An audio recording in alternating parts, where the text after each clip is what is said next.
Hello everyone, welcome to Foreigner Farming in the Philippines. I came down here checking on this field that got flooded because I forgot to remove the drain plug over there, let's call it. And did lose some. There are, it's funny, here in the deepest part there's still squash alive, but over in this area here did lose quite a few, so we're going to have to do a little bit of replant. All that end of the field where the water was not quite so deep seemed to have made it okay. And the bananas are coming through. There's one there, there's one there. It's just, I think pretty much like the other field 2, the bananas just kind of come on when they want to. Yeah, this one here started as well. And I see another one down there on the end. So, all in all, not too bad. And not too much replanting required. This burning on the edge of the leaves there, that's indicative of too much water. But now that the drain plug is open and this field is drying out somewhat, more or less,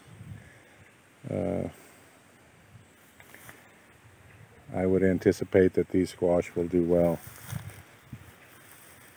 And as you can see, the squash up here by the bananas are actually producing squash now. And there's several. You can see the flowers there. I mean, it's all in here. They're all, so it's working out well. They're producing, and there's another one right there. Another one over there. So I would anticipate we're going to have a good yield of squash. And as I've said, they're not exactly plant them and forget them, but the maintenance is much less. And that one right there is just started. The maintenance is much less on squash than it is anything else, simply because you don't have to weed it so much. The bananas are doing okay, still not producing, but they've grown quite a bit. That fertilizing really helped them out. So we're still waiting on these bananas to really take off. I'm going to talk to Tatay again about maybe fertilizing them again. Don't know yet. I went down and checked because Tatay has suggested we get a, 1648, and that would that was specifically most likely what the bananas needed. And I went down and checked the price on a sack of that, and it's double what, almost double what the 14 is. It was close to 4,000 pesos a sack, and I just, well, I bought a sack of 14 instead of the very expensive one. The squash do just fine on the 14, and the bananas, those up there by the piggery have never been fertilized, and they produce well. So it's in my mind, anything's better than nothing. And these bananas here were fertilized, so they got something more than nothing. As I recall, these are all Lacatan in here, and they're basically smaller than those Cordova, the cooking ones. the trees themselves are a bit smaller. So while these may not look like much, they are they're more than a foot taller than what they were a month ago. So they're doing okay. It's just I don't see any bananas starting on any of these trees yet. And sadly, I mean, you can see this wind here. We had some pretty heavy wind yesterday, and we lost a couple of trees that had fruit that was going to be that would have been ready to harvest in a couple weeks, and it just blew them down. So we lost those. But overall, for the most part, this is doing well in here. And here in field 2, the squash is doing really good. The bananas are, for the most part, all up. Now, Tate said there were 14 that he was going to replant, and I've been wandering around looking for him. I can't find him. I just wanted to double check and make sure that he's replanted those. So 14 out of the, I don't know, 55 or whatever it was, did not take.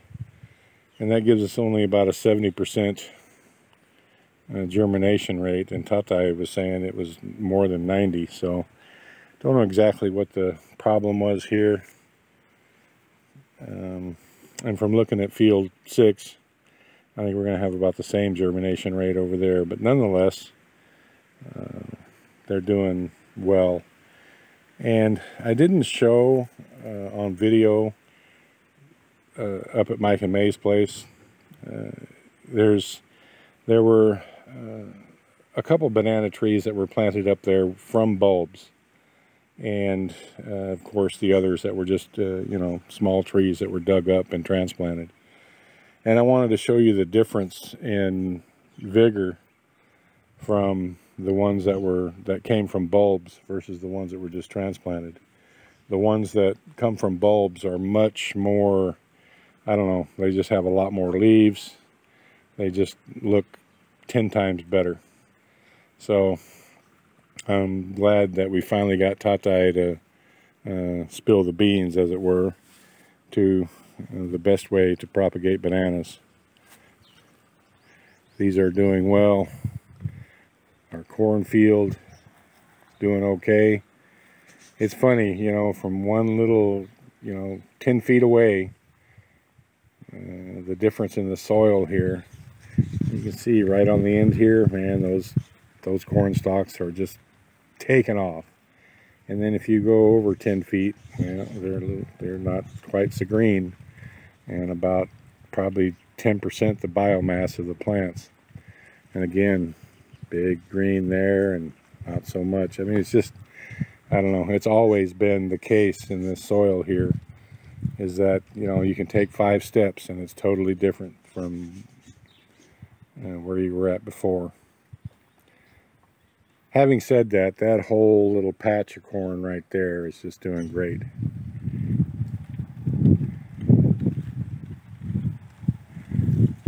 I talked to Tate about it yesterday, and he said if there was no rain last night, that we would burn today. That we would burn everything that we've cut down on the plateau. But we got a real light rain about an hour ago for about 10 minutes. And that's another reason why I need to talk to him, to see if we're actually going to do any burning today. But I can't seem to find him. It's right before lunch. I would have thought that he would be easier to find, especially since his motorcycle is there. But I'll get it figured out. Thank you, everyone. Please like, comment, share, and subscribe.